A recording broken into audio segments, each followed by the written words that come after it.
Hey guys, this is Toxic Titan Gaming, and I'm here to teach you how to play Magic.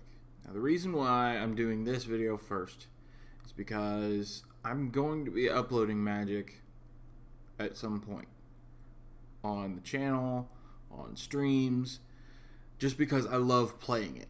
And so I figured it would be a good idea to do what I did with Hearthstone and teach you all sort of how it works, basically. There's a lot of very specialized abilities and things in different cards, and that'll just come as the game comes along. But there are a lot of things that have been continuous throughout, no matter which version of Magic the Gathering you're looking at. So, as you can see on the screen, there is a bunch of cards up right now. You don't have to worry about learning all of these because I don't even know all the cards. I tend to be like, oh, what are cards that do this kind of thing, and then find new ones anyways. So, but if you're looking into getting into Magic the Gathering, I would highly recommend you go and play Magic the Gathering Arena, because it is free. It gives you a bunch of starter decks so you can figure out what your play style really is, and it is just so much fun to play, and it works exactly like just playing it like playing paper Magic, which is just with actual cards. And to prove that I don't just play it in Arena, I have cards all over. But I mean, this is a full deck that I just have sitting on my desk currently. So I'm not just like somebody who only plays it digitally. I play it in paper Magic as much as I possibly can, but it's harder to get people to do that. So what we're going to do through this video is I'm going to try to teach you what I consider the most basic things to know to get you started. Now, there are 5 colors in Magic, 6 technically if you count colorless. But colorless, you don't really have the main way to be able to use any of the cards, which is called mana. Now, mana comes in 5 different forms, or 5 base forms, I'll say. And that would be, let me just go up here and sort by lands. Now, lands are your cards that allow you to get mana to play more cards. So, there are 5 different colors in Magic. There is white, black, red, green, and blue. Now, white mana is a plains. White basic mana, at the very least, is a plains. And they've got really cool ones that you can do. Honestly, I love all of them because card art in this game is incredible. But there are some super gorgeous ones, like these were in the most recent expansion. And they're just like a constellation style, and especially in Magic the Gathering Arena, they've got a lot of animation to them, which is really cool. Islands are your blue mana, and then swamps are your black, mountains are your red, and forests are your green. Now, it gets more complicated the further we go on, so I'll just leave it at that for the moment. That way I don't overcomplicate this first video. I am sure I'm going to make another video based on more complicated versions of just this stuff. Now, to me, I would say there are 3 different categorizations of the Magic stuff, and this is just an opinion. There's no person who's just said, well, this is how this kind of stuff goes. Each deck you could play just a single color. There's a lot of them that you can honestly play a deck with every single color in it, but you have to be careful. It's easier to start with just 1 or 2 colors. So I'm going to try to help you figure out, based on how I've seen these play, which color you should probably start with. To me, personally, I'm going to switch this back off of just being lands. I'm going to start with what I consider my favorite.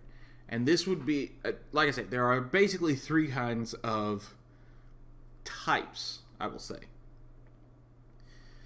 There is what I would consider the base colors, where like it's very easy to start playing in these colors because they're very simple.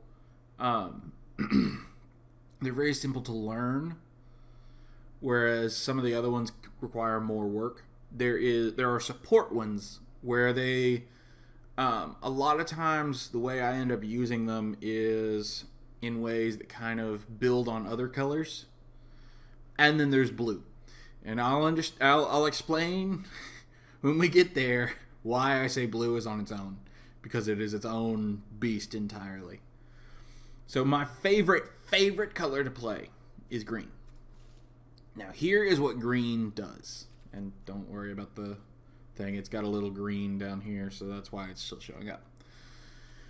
So the reason I like green so much is because it's very straightforward. What you're trying to do with green is you're trying to get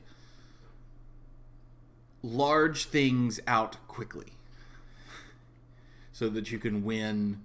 You can either win fast, you can win slow. It's just get things out and hit your opponent. That's your main goal, and there are more complicated ways to do it, but I love green because of the simplicity of the strategy that goes with it. I will say, before I go any farther, there are different kinds of cards besides lands. You can play one land per turn, which is how you can build your mana over time, which would be the resource you are spending to cast these cards.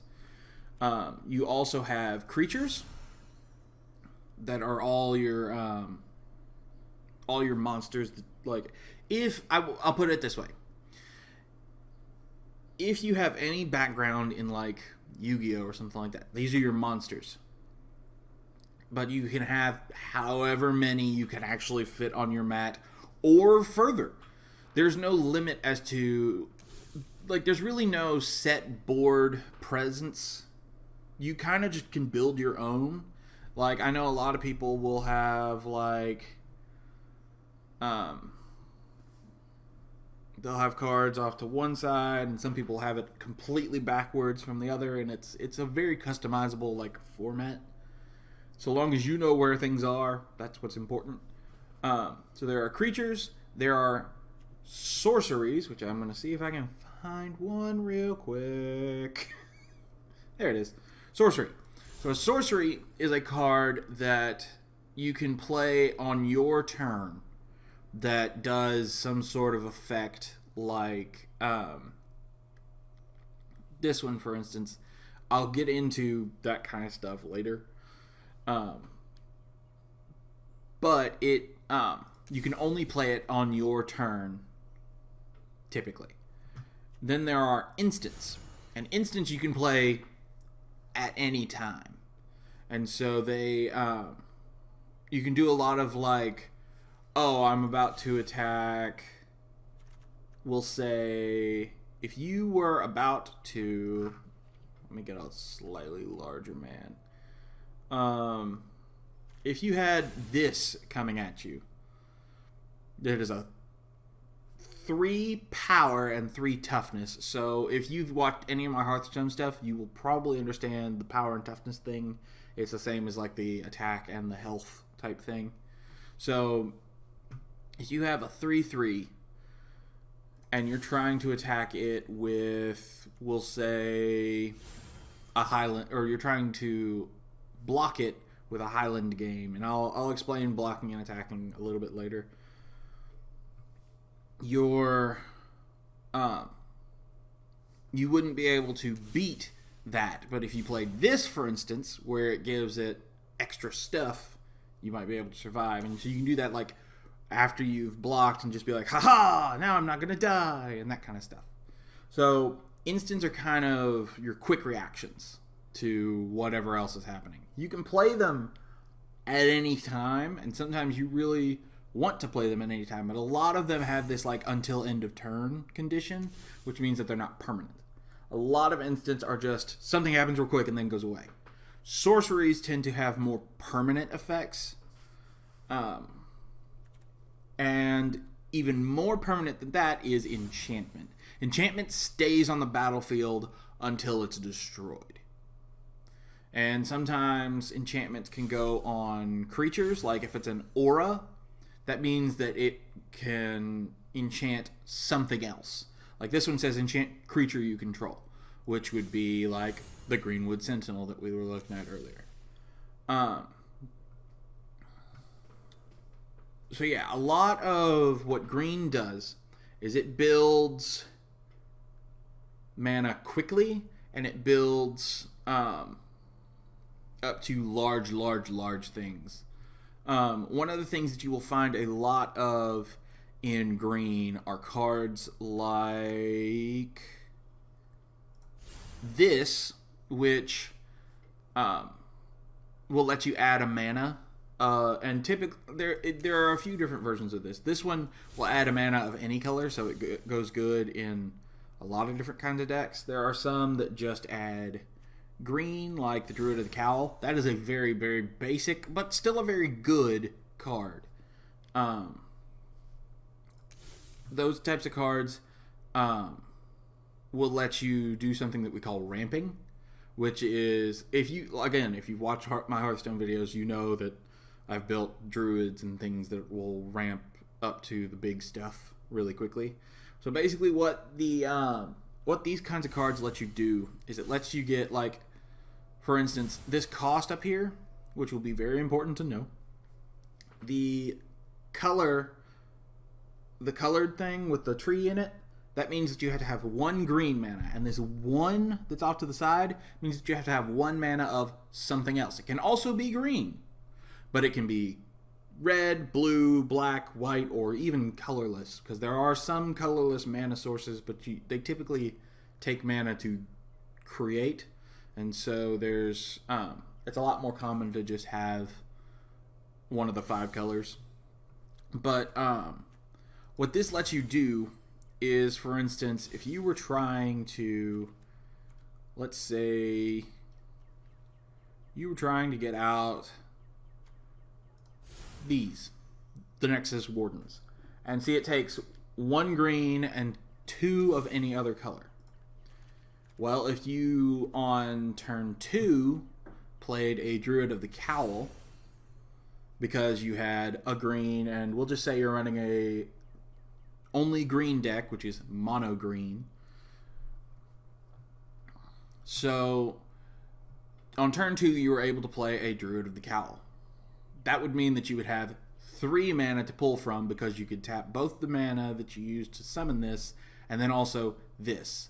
Your mana untaps at the beginning of your turn. And I'll go, I think, a little bit later, maybe in another video, about the process of actually playing through Magic, because it's going to be a little bit more involved. I think I'll just go into the colors at the moment, and then probably the next video will be like how to actually start playing and like the process of everything, so that you're not just stuck in the dust. And if I'm ever just like playing Magic, I'll probably try to explain like what some of the cards do and explain my process through a deck or something like that. But yeah, that's a lot of what green does. Green, if they have sorceries and that kind of thing, typically they are ones that will do things like this, where it'll give counters that you can put on your creatures to make them even bigger. And the counters, that +3/+3, that first number goes with the power stat, which is your attack, and the +3 at the back is for your toughness stat, which is the defense. So if I were to use Oakenform, which is a +3/+3, on the Wildborn Preserver, it would make this from a 2/2 to a 5/5. So I hope that's at least clear as mud.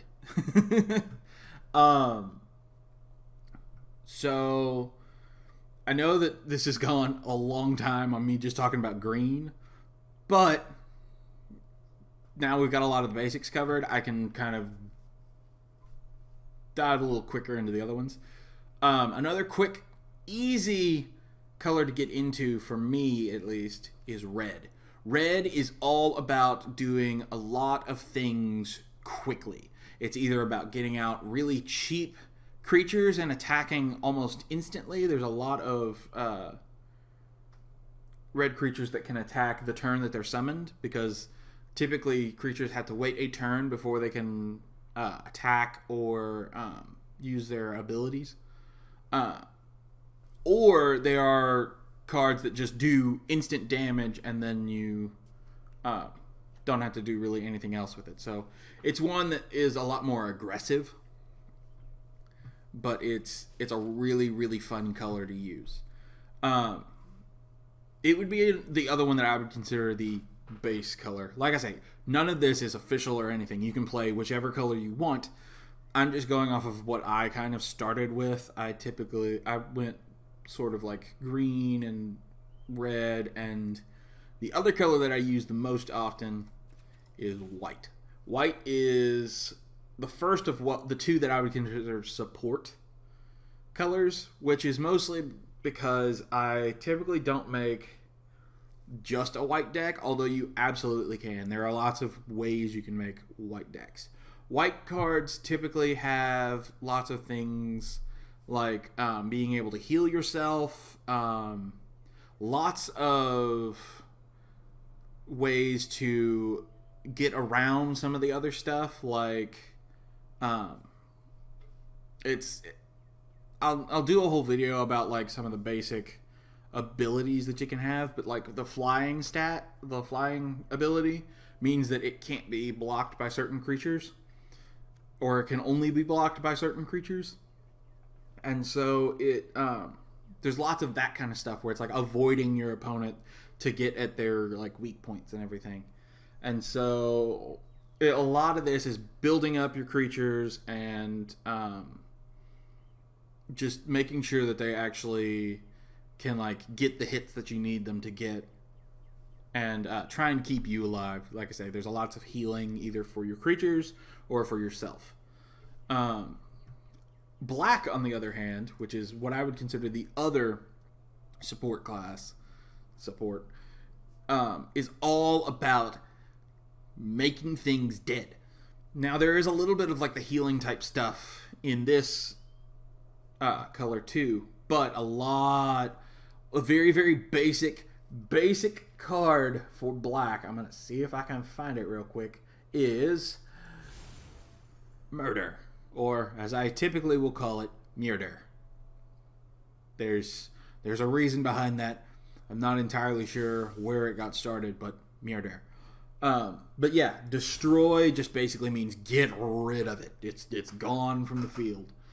So that's a very common word to see in black. It's just destroy things, or make your opponent discard cards, and just like breaking down your opponent so that you can like make weak points to punch into.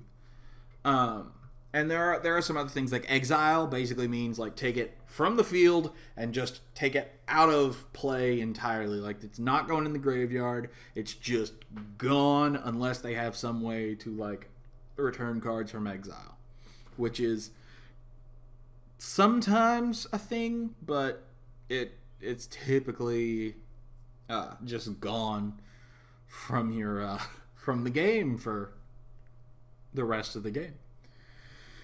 And now we get to blue. Blue is complex, and the reason why I say that, blue is probably my least favorite color to play on its own, and here's why. I have not been diagnosed with anything, but I at one point was taking ADD medication because I just could not. I was having issues with that kind of stuff. And so I'm still sort of that way. I'm not as extreme that way anymore. But blue requires a lot of attention. And I don't have that. So I typically don't play blue. But blue is a very solid color to play. It just requires you to watch the battlefield like a hawk and make sure you have enough mana to do things on your opponent's turn. Because there are 3 things that a blue deck does extremely well. 1, return target creature to its owner's hand. Returning things to the hand is one of the things that blue does so much. It'll do that. It will, I'm going to see if I can find one of the other cards. I'll go over Scry later, but draw a card. Blue draws cards constantly. There are so many cards that are just draw cards. Draw a card.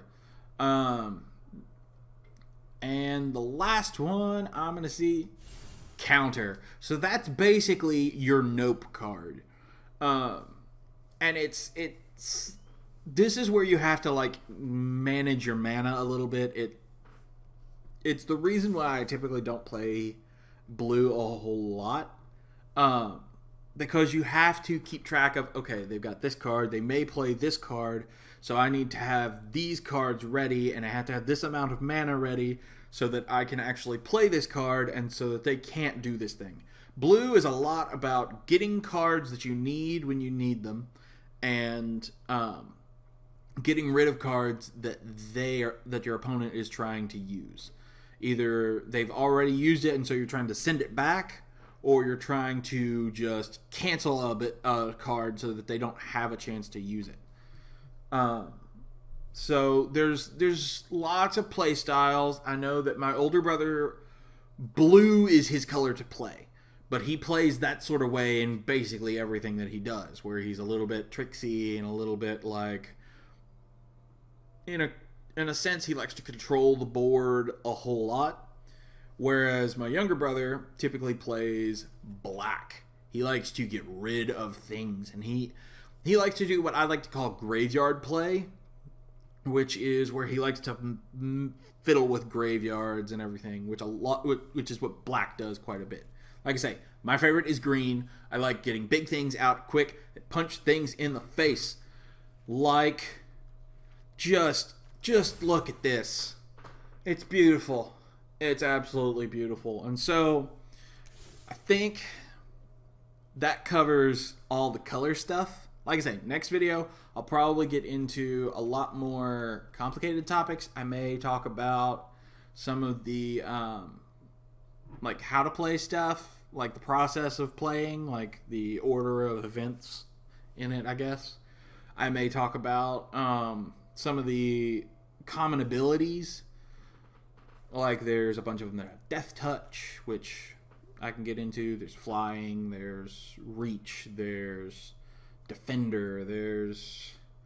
trying to see if there's any others just on this screen. But yeah, I can go into that. I can go into more complicated, like, combinations of colors and things. But I would love to hear your opinion on what I should be doing next. This is why I'm making these videos, is so that other people can enjoy Magic the Gathering.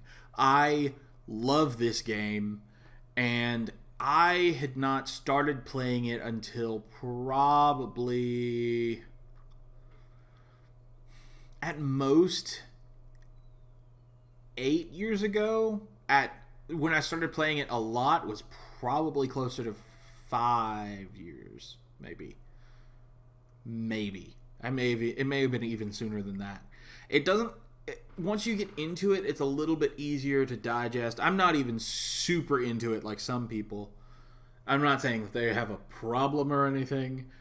I'm just saying I'm not as deep into it. I'm not like following tournaments and things. So it's one of those things. I absolutely love this game because there is a competitive nature to it if you want it to. There is a very casual nature to it if you want it to. It can be a lot of things depending on how you want to play the game. And so I just want people to actually appreciate how cool this game is. And the art, like I said, is amazing. I love the art in this game. Like, it's so cool. And there are some cards that look goofy, but that's okay because you can't make everything amazing. You can't make everything look absolutely incredible. Sometimes you gotta make something look goofy. And that's cool. And that's funny. And that's what it's supposed to do. But I absolutely love this game. And I'm going to go ahead and call the video here because this is already longer than I wanted it to be. But it's fine. It's the first video. I had to explain a lot of like basic things to get to explaining the colors a little bit. So it's all fine. So for now, I'm going to leave this here. I hope you will come back next week where I'm going to be making another video about Magic, but it'll be another basics video. It won't be like gameplay or anything at that point. I'm going to cover some of the other stuff first, like some of the basic abilities and things before I start playing. And before I play any deck, I'll be sure to run through, like, this is what the deck is kind of trying to do. And then I'll go through the abilities of cards that I'm using that are, like, really important. So, thank you all for watching. If you want more videos like this, the best way to let me know is to either like or comment on the video. I hate being that type of YouTuber that's like, comment, and subscribe. But seriously, that's how I learn what is good content. It's how I learn how to improve. I'm fine with comments so long as they're not just like, oh, you suck. I'm like, yeah, I know that, but tell me why. I want to know how I can improve. And then if you subscribe, it tells me that you like what I'm doing, and it tells me that I'm doing something right. So it's very important for YouTubers to know how their content is appreciated. And so thank you for watching, and as always, have fun, play games, and take care.